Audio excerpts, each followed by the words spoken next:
Okay, hi everybody. Thank you so much for joining us today. We'll just give it a couple more minutes for those who are joining us live to dial in or to join us from our social channels, and then we will get going.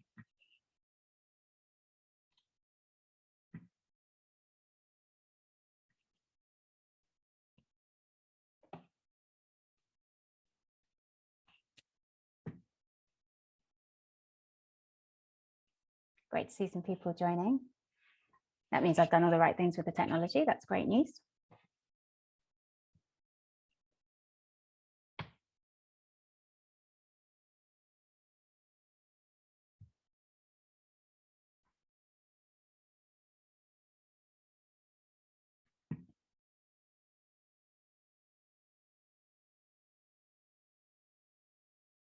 Okay, perfect. I think it's time to get started.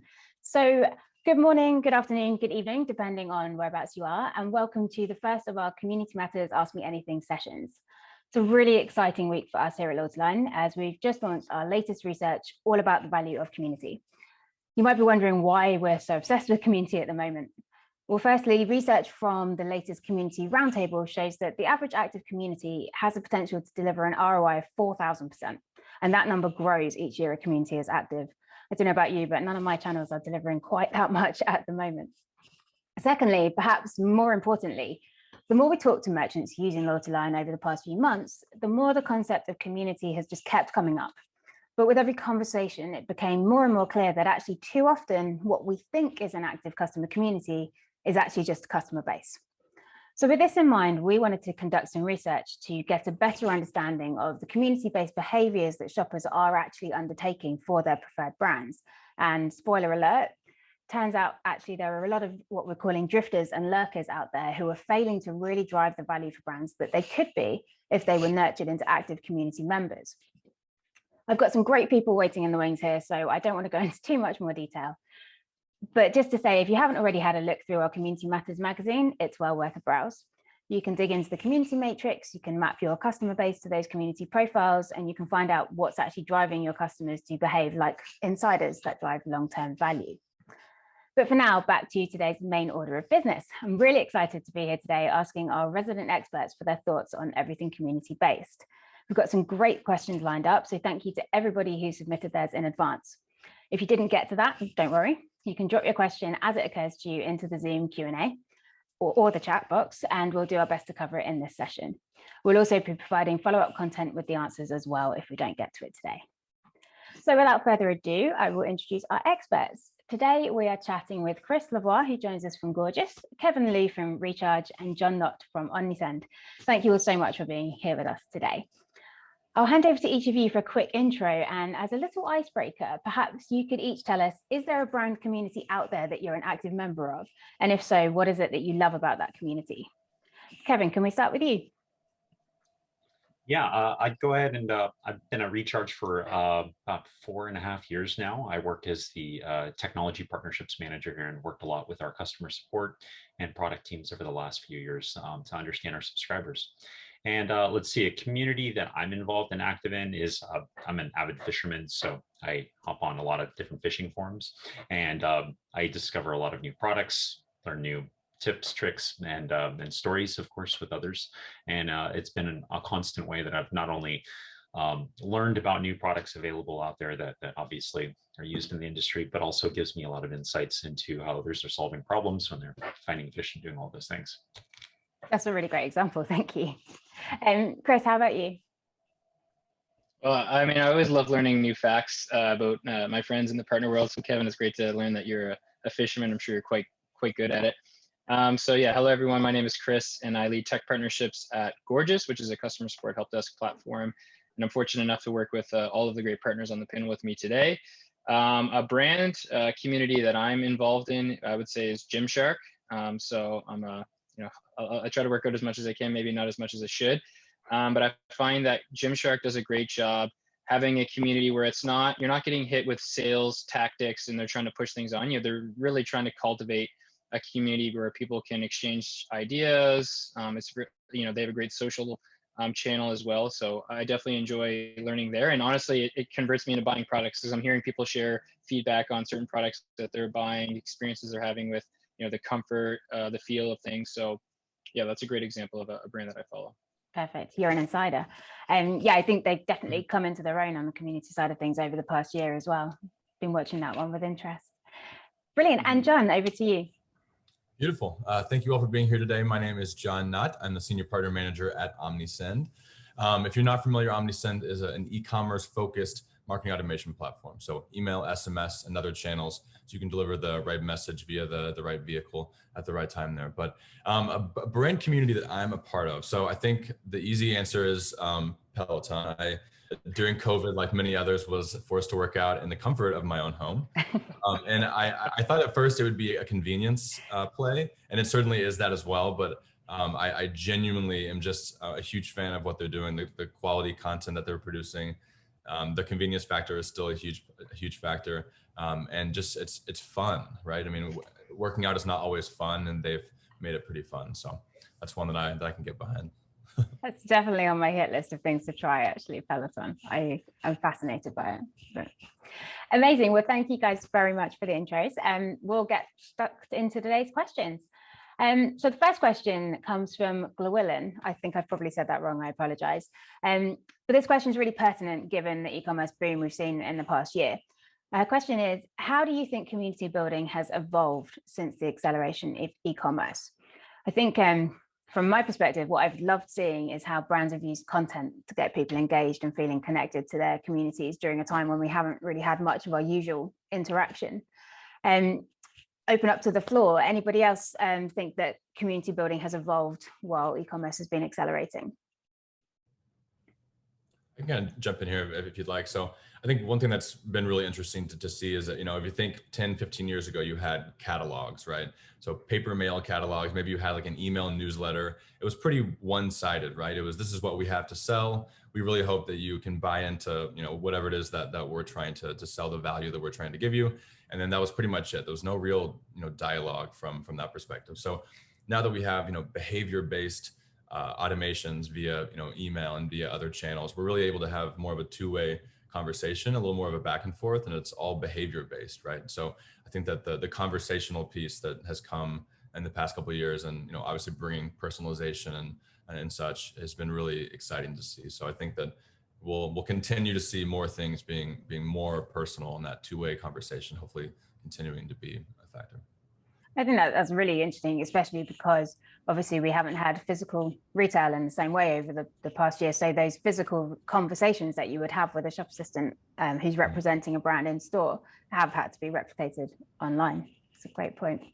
Yeah, I mean, like the unboxing experience, if you will, has to be replicated online. And so that's from the experience that you have top of funnel with how you're navigating with the brand, to discovering the brand, to maybe even getting a personalized box or something that's a little more branded whenever it arrives. And then the customer service post-purchase piece is obviously not something to shy away from as well. There's plenty of brand building that can happen there as well. So start to finish. Absolutely. Kevin and Chris, anything to add there? I'd just say that because of the buying cycles of customers and the fact that they're either repeat buying or subscribing in many cases, there's also the rise of transactional notifications, which obviously Omnisend is very much in the middle of, and we see also just with the automated notifications we send out, and they're just additional opportunities to engage and build community. I think with that and the expectations that come around that, it's offered a lot of unique ways to do customer discovery as people actually consume your product right away. Yeah, absolutely. We'll come on to subscribe. That's my next question, is around subscriptions. Chris, any additional thoughts? Oh, I think you're on mute. Has to happen once. I just want to piggyback off. Yeah, hopefully the last. Just piggybacking off of what Jon and Kevin's saying, I would say that it's easier than ever before with modern tools to create that community. But I think what brands are finding is that it's actually quite difficult to keep them there once they do. And I think you need to lead, as always, with great product. I think we all know as consumers, we'll get excited. A brand spends a ton on marketing. For instance, they get you captured, top of funnel, et cetera. They move you down the funnel. But if your product's not great, you're not coming back. Like, you're not going to engage in the community. So maybe able to get those fringe followers who are quote unquote in your community, but if they're going to stay there, you need to keep them happy with both an exceptional product, but also exceptional support and experience afterwards. That's a really great point. I'm actually just thinking of the last few things I've ordered online, and I haven't loved them when they've arrived. It's a really good point. Yeah, exactly. Brilliant, thank you. Well, leading on from that, I think the other area that we've definitely seen boom during the pandemic is subscriptions. So this one's for you, Kevin, really. How can subscriptions and loyalty work together to increase the customer lifetime value of community members? Excellent question. I mean, I think at the essence of things is customers who stay engaged with their subscriptions tend to stay subscribed twice as long. And loyalty is one of the easiest ways to achieve that kind of engagement that you're looking for. So I think some very simple things I see leveraged right out of the box is just ensuring that users are registering for a loyalty account pre-checkout before they subscribe. LoyaltyLion and many other tools make it really easy to enroll them automatically after purchasing via the standardized connectors into Shopify, BigCommerce, and a variety of other platforms.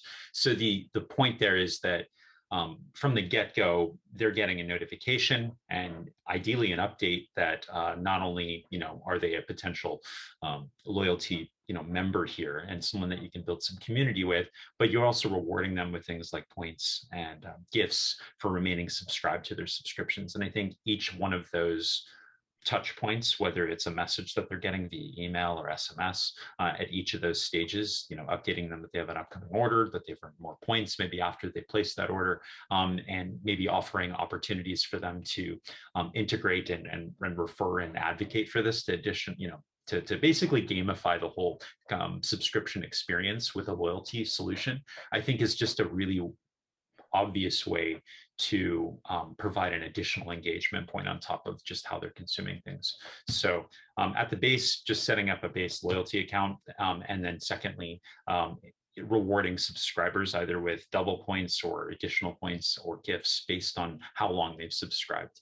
A lot of merchants are looking at how long people stay subscribed on average, and they're looking at the key inflection points in which they churn.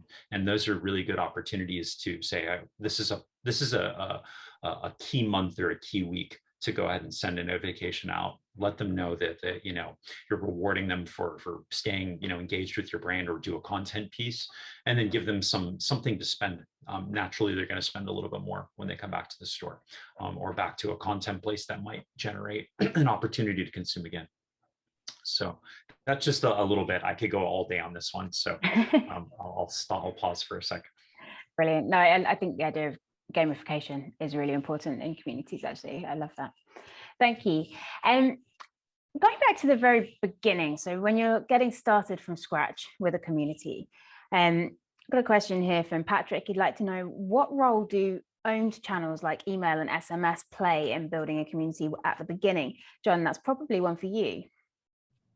Yeah, happy to jump in here. So for those that are not familiar, so owned channels are essentially, email, SMS, any of the channels where you kind of own the narrative and are able to really portray, the brand via those channels. So I think that, it's pretty paramount from the get-go, because you get to really develop your brand voice and like the tone that you wish to use. Like, what do you stand for as a brand, right? I think by having to go through the exercise of writing copy and writing how you engage with your audience, you'll probably hone in on exactly what it is that you want to say as a brand, right? So I think that outside of the fact that it's that email, for instance, is one of the highest ROI channels, right? You're going to get $40 on average for every dollar that you put in. I think you're really going to be able to hone in on what it is that you want to stand for as a brand, which, especially in how competitive things are today, I think you really want to get behind, or just have a really clear understanding for what it is that you wish to be as a brand outside of the products that you're selling. So think about like Patagonia or Lululemon, right? What they're aiming to do, even though they're also selling you products. And so I think that why is a nice vehicle for obviously bringing folks again, time and time again into the fold there. Amazing, thank you. And then, Chris, I think the next question here is for you. What about the next stage in that process? So you started building your community and all those great tips from Jon, but you need to keep it going. Is there a role that customer support can play there? And what do you think it looks like? Yeah, absolutely. So I kind of highlighted this earlier when I said that in building a community, the two huge components of that are obviously having a great product. Otherwise, no one's going to care to stick around and and buy from you. But the second piece is keeping them happy, keeping them engaged. Apps and platforms like LoyaltyLion make it really easy to build that community by having these great loyalty plans. You're rewarding people for their commitment to your brand. That's great. But on the flip side of that is the support, right? And that's both pre and post purchase. So a lot of people think of support as it's only for post purchase, and obviously you want to nail that experience. So if a customer does have a question, whether it's order status related or they have a question about setting up your product, maybe it's a technical, something that you've purchased, you need to be able to answer those questions immediately. You need to give them stellar support, and you need to make it really personalized. And the holy grail in CX right now is a perfect balance of automation and personalization. You don't want to be too fast where you sound like a robot, but you also can't be too slow. And then on the personalized side, by showcasing that you really understand the purchasing habits of that customer goes a long way in retention. And just the final piece here on the gamification, which the speakers have talked about. We're actually doing this now with our merchants who are using Gorgias, where we've categorized them into 5 bins according to their support performance. And the key metrics we're using for that are first response time, which is how long does it take for you to actually reach out to the customer to acknowledge their inquiry. And then the second piece is resolution time, for how long it actually takes to solve the issue. And based on those metrics, we're lumping them into 5 categories, 5 being exceptional. And we found that 3% of our customer base is truly giving stellar, exceptional support. So we're really trying to improve our roadmap so we can funnel more of our merchants towards that level 5 status. So that goes a long way into creating that community when you're keeping people happy. Brilliant. I'd love to see how that evolves over time. That sounds really interesting. Fantastic. So our next question comes from Alice. Let's talk about those customers who aren't engaged in your community at all. So Alice would like to know what's the best way to re-engage drifters and lurkers. And I think this is interesting because although these people are unengaged, they have been engaged with you previously. They've been engaged enough to buy from you in the past. So technically they should be easier to convert than completely new customers. Anybody got any thoughts on the best way to re-engage those drifters and lurkers? One thing I'll say just off the top is it's kind of like, we're in the partnerships world trying to, funnel new opportunities into our pipeline. I think whenever you're coming back to people who maybe have gone stale and they're not engaged, you need to come back with something new, a new value add. You can't hit them up with the same messaging. So whether it's you have a new product launch that you're really excited about, say you're a beverage company, you've just launched a new flavor line, right? Coming back to them with something new to talk about, something exciting, and then B, some type of special offer or incentive to actually get them re-engaged. And obviously, Jon knows much better than I on that, so I'll stop talking there. But that's just one thing that comes to mind is you need to come back with something fresh, or people aren't going to care. That's a really great point. And that's a fair point. I mean, I know we've talked about gamification. I'll mention that again. I mean, I think we've all seen the spin to win or spin opt-in, wheels, and those kind of things are great for certain brands. For other brands, they might not kind of fit in kind of the brand story. But if you are a brand that can use one of those, I mean, those are really effective to not only drive folks to opt in to certain channels like email and SMS, but to even give them, a 5-10% discount and drive that first conversion as well. So that's definitely something to consider. And also, I mean, there's new channels that folks can opt into, right? I mean, if you think 15 years ago, the only real opt-in channel that you had online was email. And so if you had folks opt in, you were great. But if they opted out, then you were pretty much left to put up a billboard or send them something, in direct mail outside of paid channels. So now that you have a new channel to get them to drive to opt into, don't be shy to test and see if maybe, SMS could potentially work for you as well. But I think ultimately, to Chris's point, keep testing what's driving folks, to me, and always kind of be iterating there. I think that's, sorry, just really interesting point. You're absolutely right. I remember my early days in marketing when someone unsubscribed, it was devastating. I thought, oh, that's it.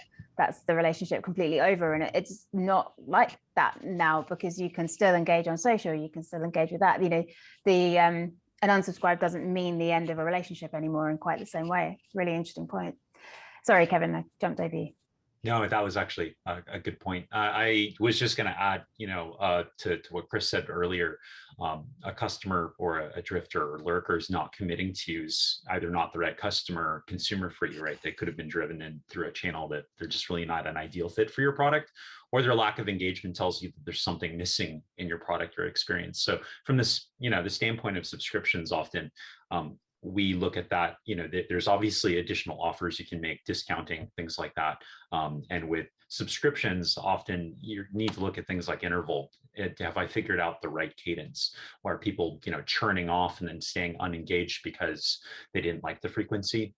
Was it something in the packaging? Was it something, in that product experience and in that subscription timing?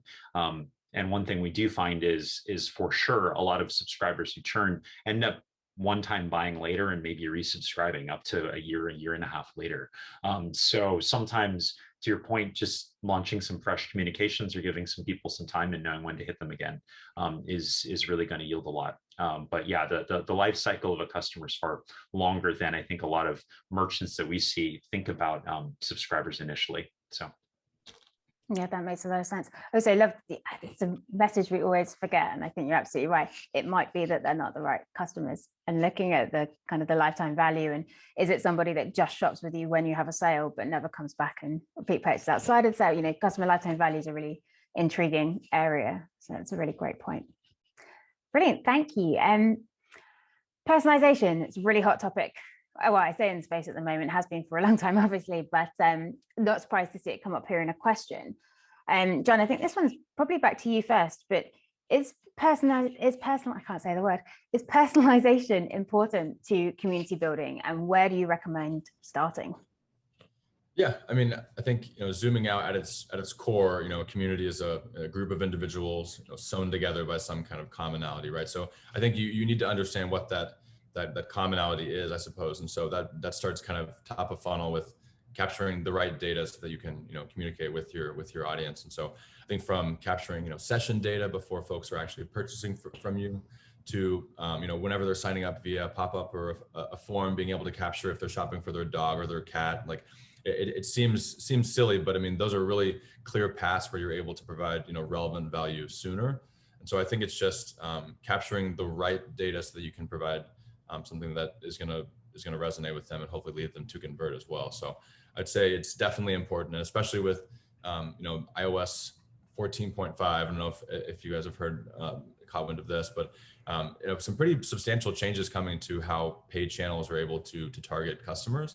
And so own channels like email, SMS, and other ways that you can impact customers and provide them something personal is not going to be as easy via those paid channels. So I'd say you really want to make sure you have invested in email and SMS so that those can be the channels where you are able to still provide that personalized experience that customers have become pretty used to at this point. Absolutely, couldn't agree more. And Kevin and Chris, anything else you'd add on personalization? Yeah, personalization is definitely something that we heavily emphasize, just in terms of not only the communications, obviously, that are going out, but also in terms of the product experiences that you're crafting. I think you can go crazy with this too much if you're a first-time startup owner. Maybe you don't want to launch 10 different SKUs and bundle them all together in different varieties if you don't have the ability to fulfill on that. So be careful with what I say on here. But that said, I think personalization does go a long way. The amount of, we call them, really like curation type subscription models where you're, going through a quiz, builder of some sort, or quiz flow to then build basically your unique subscription experience in terms of the frequency, in terms of the items that show up in that box, and maybe in terms of what happens after that first billing event. There's so much customization we see on that side, and there's a science to it. It definitely works. So I think it already right away tells a customer that you take a heavy amount of interest in them, and you're looking to build something that really fits their tastes. Brilliant. Chris, anything extra there? Yeah, just a few points. I think it's true. I think personalization, I kind of think of it as tailored experiences for customers when I think of personalization. So Kevin mentioned the form builders, like Octane AI will enable, where you're basically fill out some information and then you get a fully customized user experience when you're shopping. On the checkout, for instance, you might be able to select an option kind of like Amazon offers, where it's like you could have these packages sent individually, or you could wait a couple days and actually save on your boxing. So you're going to minimize the amount of boxes you get and just have them delivered at once. You can do donations, like shopping gifts, for instance, makes it easy to do donations. EcoCart, you can donate for CO2 neutralization. So all of these different technologies make it really easy to give a super customized experience. And for me as a shopper, I love that. I love when all of these cool new features show up I didn't even know existed a couple years ago.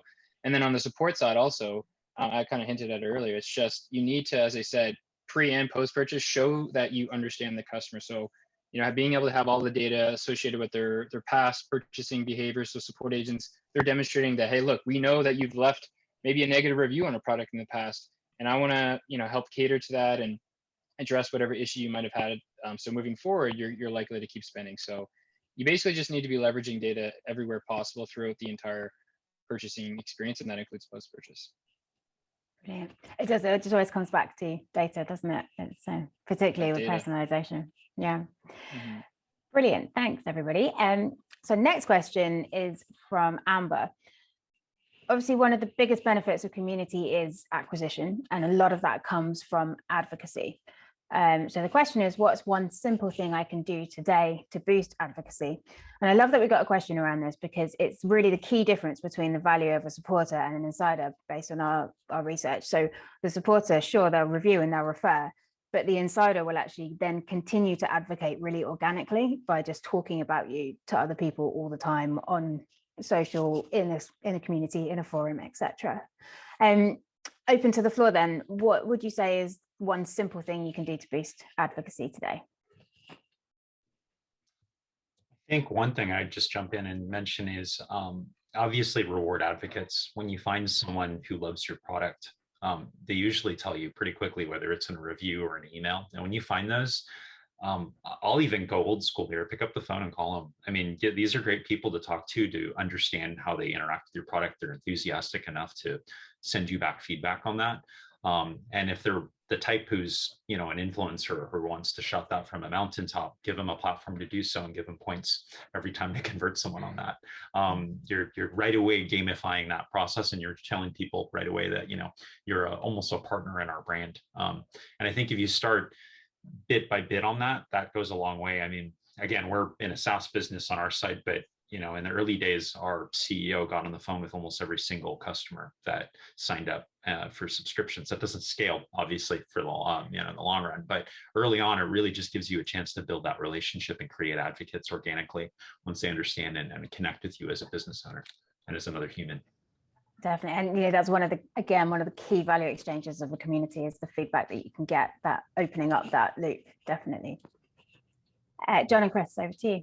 No, piggybacking on what Kevin said, I totally agree. I mean, whenever you engage with them and bring them into the fold, you're curious what they say. I mean, and they start to have a dialogue with you about the brand. I mean, then you've won, right? I think that's kind of like the invisible tipping point where you bring them into the conversation. And so, I mean, any sort of, loyalty in its essence is essentially aiming to do just that. So obviously, if you are not using a loyalty provider, I would definitely consider, because that would probably be a great first step. But secondly, I think that there's also a lot to be said about user-generated content. I mean, that's a lot of what social proof does is essentially third-party value that the customer sees and then gets excited about purchasing from you. And frankly, we've all been marketed to for so long that anytime that it's clearly like an ad, or it's clearly like an influencer or something, I mean, that's not really going to convert me. I don't think it's going to convert a lot of folks. So I would task your customers to give that really genuine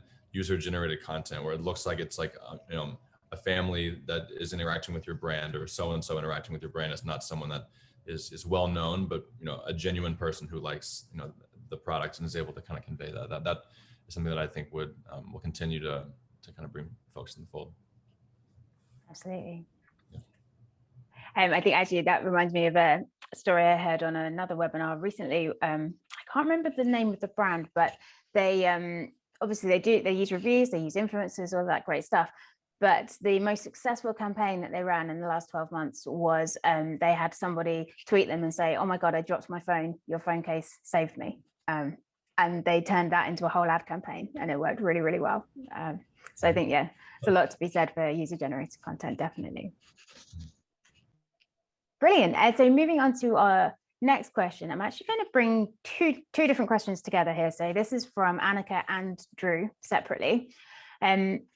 we know that consumers want to connect with like-minded people, and for brands with sustainability or something else really along those lines at the heart, it can be quite easy to know where to start and where to get people bonding.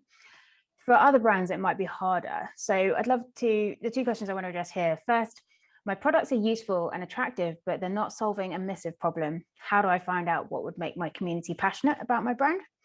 And the second question, it's really interesting. We're trying to build a community in the athletic safety space, specifically concussions and prevention. Where do we start beyond just befriending people on social?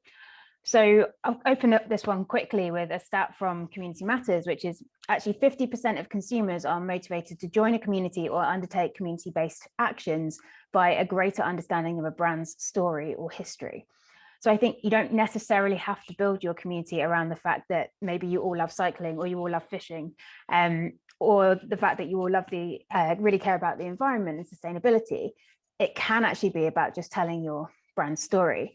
I mean, I know that I, for one, am so interested to hear the story behind a brand that's centered on athletic safety, for example.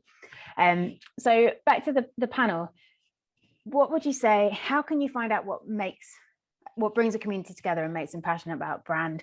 And where do you start beyond just friending people on social media?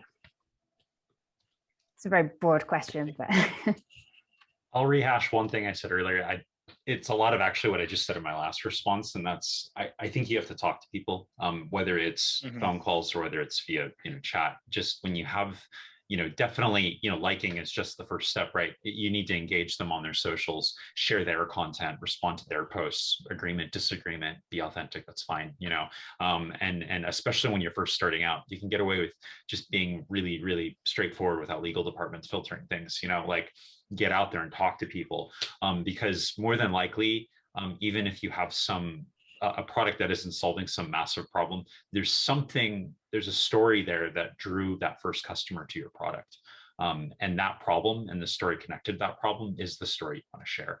And I think that you kind of reverse your way into it that way. Absolutely, yeah. Jon and Chris, anything extra there? Yeah, I can hop in. So this is kind of a bigger can of worms, but there's something that I read recently. I don't know if anyone's familiar with the jobs to be done theory, but there's this really great example about like a milkshake. And if you're only thinking about the milkshake like solving hunger, then like you've kind of missed why a lot of people buy a milkshake, right?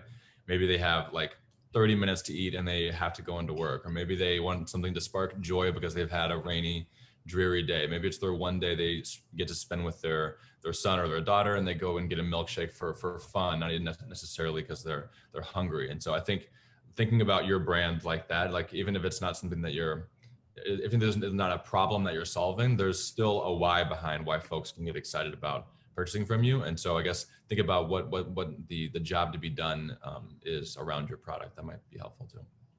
I love that theory. I think that's a great point. Yeah, and I'll just finish up in saying that you may not feel like whatever your business and offering is solving a problem. If a customer is buying your products routinely, then you are solving some problem for them. And maybe it's just they are going through a tough time, and your clothing or your products bring them joy and comfort. But that's a problem that you're solving for them. They're feeling better because they're buying your products. So I think internalizing that and showcasing that in your branding and community building is huge. And as Kevin has said, talking to people. Say, reaching out to someone, hey, you've bought, a number of our products. Just love to know why. Why did you buy our products? Why do you continue to buy our products? And then getting those testimonials and is a huge way. And then as Jon mentioned, user-generated content is huge. Once I started seeing this pop up in the last 4 or 5 years, it's huge for me. If I see someone who looks like me, talks like me, posting about rave reviews about a product, I'm way more likely than, as Jon said, if I see some, the Kardashians posting about a product that I probably can't afford. Right. So yeah, just to echo what Jon and Kevin said there. Brilliant. Thank you all. It's amazing. After these sessions, I always just want to go away and analyze my last maybe 5 to 10 purchases. And I had a big online shopping spree last night, to be honest. And I just want to go away and think, well, what were my motivations for each of those purchases? Gets me every time. Very similar vein. So we'll just cover this question while we're in this space. But a question from Tom. Very interesting, has a site that sells a wine-infused oak barbecue pellet. I'd love to hear more about that. They have about 65 registered customers, so a bit smaller. And he's asked, where do I start building a community? And I think what I'm particularly interested in here is there a point where it's too early to start building a community? Do you guys have a take on that? I think from my perspective, we've always said with the loyalty program, if you've got a customer who has purchased once, then you've got a customer who could repeat purchase and tell others about you. And I think the same goes for a community.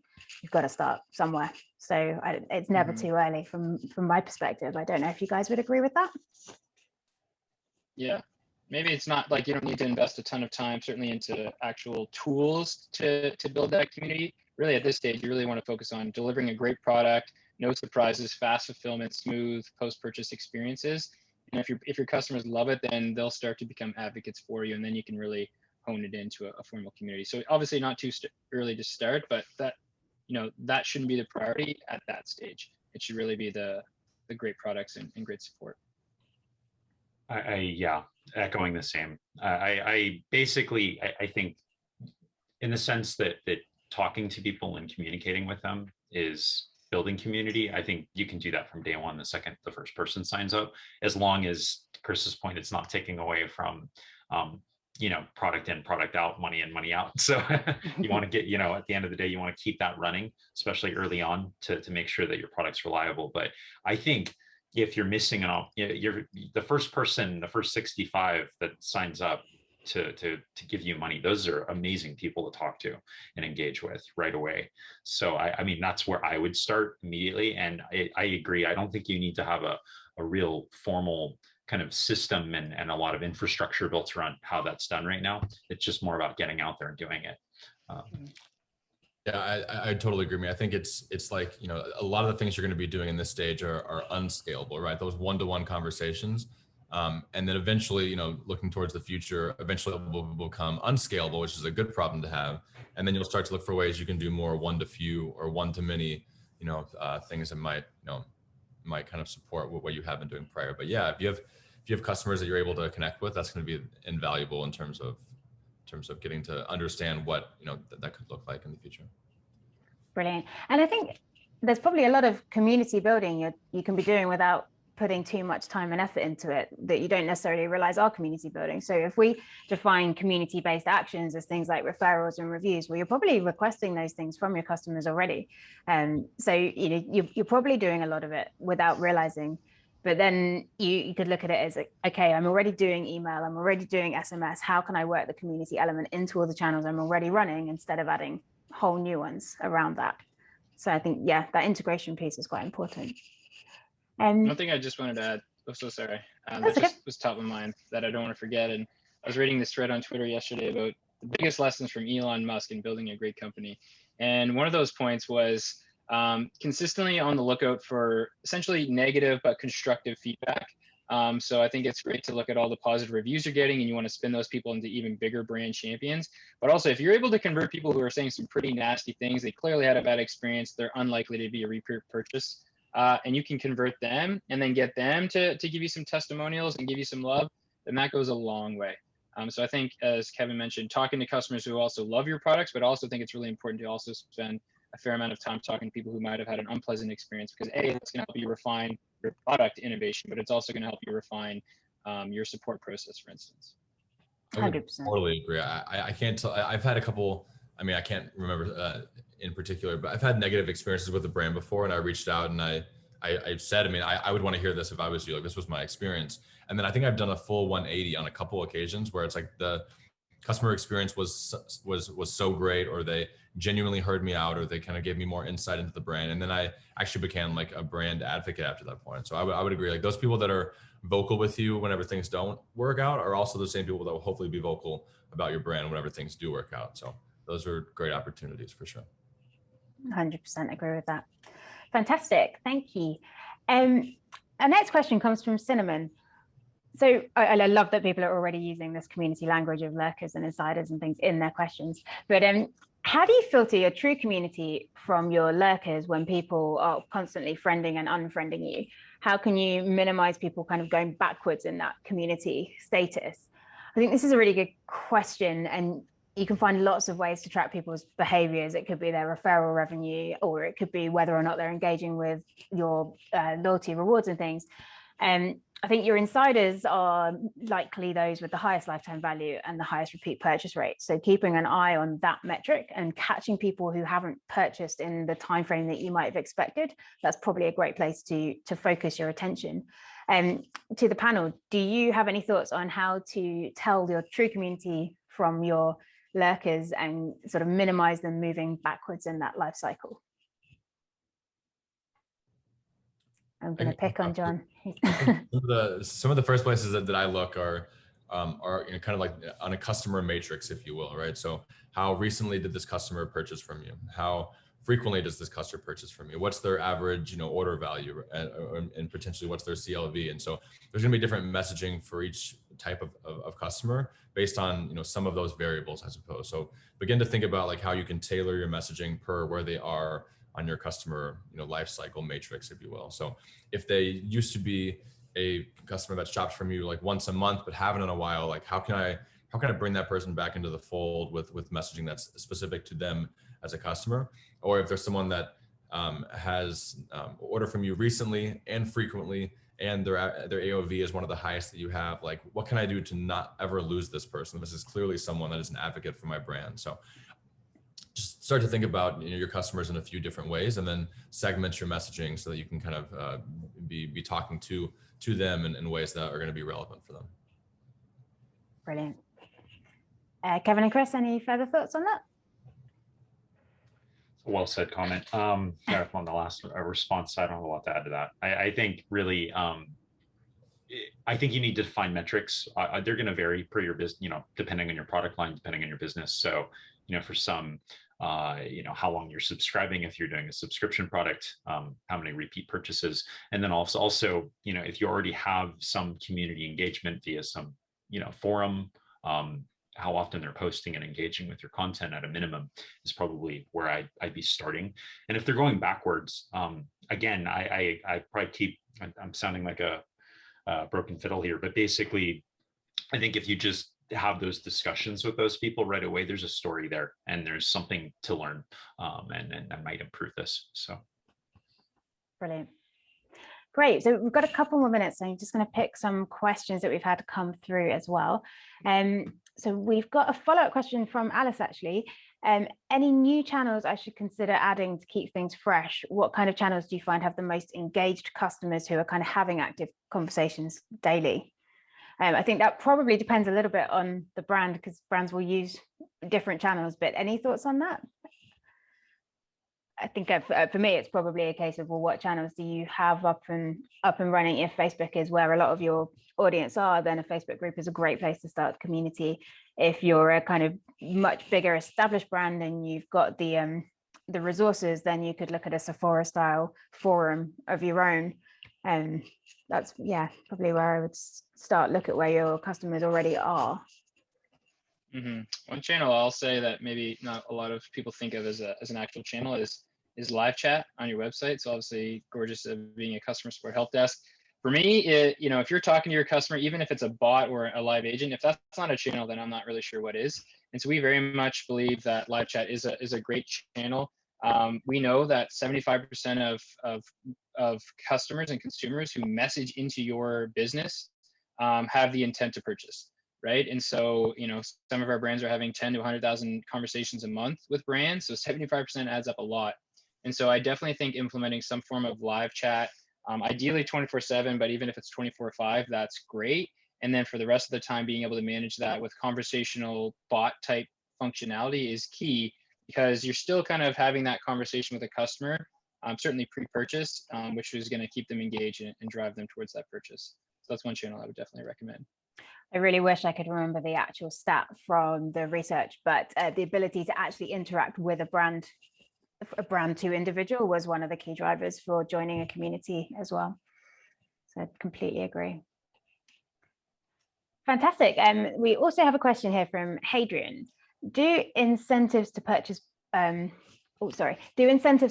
build community members who stay loyal, or do you find members gained through incentives shop and run, or worse, shop and expect further incentives? I think it's a really great question. And I think for me, this is kind of indicative of a big shift that we're trying to get our customers making more, which is rewards don't have to be incentives. They can be experience-based things as well. So instead of a discount incentive, you could say, we'll give you early access to our next sale, or we'll give you an invitation to join a product tester panel, or any of those other kind of experience-based rewards, which actually will keep people coming back time and time again, and they don't cost you anything as a brand either. So I think that would be my take there. Anything to add? Great question. In my opinion, I think you definitely, it depends on your vertical. Certain industries or even your brand might just attract more people are going to game the system as they come in through and work rewards as many ways they can. And that's not necessarily a bad thing, but you're right. They may not be the most loyal advocates that you're looking for, the loyal, insiders you're looking for. I think a lot of what Fiona just mentioned actually hits the nail right on the head for that. So I wouldn't say much more to that, but I would say that one thing we look at is you can start with something and always adjust your campaigns as you go. So I don't think, necessarily discounts deter or create, bad behaviors for later. I think what it does is it starts in a good beachhead to establish a relationship and see how these things work. And if you see people gaming that, then shift to more experiential type systems. Again, I can't agree with the experience-based rewards enough. The amount of Amazon Prime type models we're seeing with subscriptions now, just to augment one-time buying and giving people perks like early access, free shipping, things like that, is a great incentive, but typically drives the type of buyers that you're looking for. Absolutely. Yeah, I mean, ultimately consumers are used to and get excited about discounts, and there's certainly a time and place for them, especially around big holiday seasons where everyone's going to be discounting. But I mean, zooming out, I mean, just be able to segment those discounts, right? If the cart value is $40 and you're giving a 20% discount, I mean, that's eating into your margins, right? So I would say maybe only give them a discount if it's above a certain dollar amount, right? Or consider how you can discount only to certain groups of people that that you would feel okay with them getting a discount. So definitely look for ways to optimize that. And I mean, as a brand, I mean, if you think about like Canada Goose, right? I mean, they never discount anything ever, right? So anytime you're buying it, it's full price. And I would say they have a pretty loyal following of folks that are going to continue to pay full price for them for the foreseeable future, right? So obviously not every brand can be a Canada Goose, but don't be afraid to hold that a little closer to you if you think that it's in the best interest of your brand. To Kevin and Fiona's point, there's obviously other ways you can discount without having to give away, part of the actual cart. And I think you go ahead, Fiona. No, carry on. I was just going to piggyback off John's point. I think the key takeaway there is having an adaptive approach that evolves over time. As John said, it's cool that he has, Peloton and Canada Goose jacket. John's living well over there in Chicago. I do but to his point, you can evolve, right? Obviously, you might be a little bit more aggressive with your discounting strategy in the beginning as you're starting to grow. You need to remove all frictions to the sale. But as you grow and you start to analyze the data more and more, you can say, okay, maybe we don't need to put the gas pedal on so much for this segment of our customers with aggressive discounting. So being adaptive, for sure, I think is a big takeaway there from John. Yeah, I completely agree. Fantastic. I'm afraid I could do this all day, but I'm afraid that's all we've got time for. I'd like to say such a big thank you to our three speakers. We really appreciate you taking the time out of your day to join us. And thank you to everyone listening, particularly to everybody who submitted questions either before or during the session. As I said, if we didn't get to your question, then we will do our best to address it in the follow-up content or actually even in next week's session. So if you think of something else you'd like to ask, feel free to submit sometime before next week, because next Tuesday we'll be here again for our second Ask Me Anything, and this time with star guests from Okendo, Octane, and Justuno and Nosto. Remember, if you haven't yet opened up your Community Matters magazine and you're wondering what the hell we're talking about with lurkers and drifters and insiders, it's well worth a read. And actually, we had a lot of fun putting it together, so I hope everybody enjoys reading it as much as we enjoyed making it. One last huge thank you to our speakers, and look forward to seeing you all here again, same time, same place next Tuesday for Community Matters Part 2. Thanks so much, everybody. Thanks so much, Fiona. Thanks, everybody.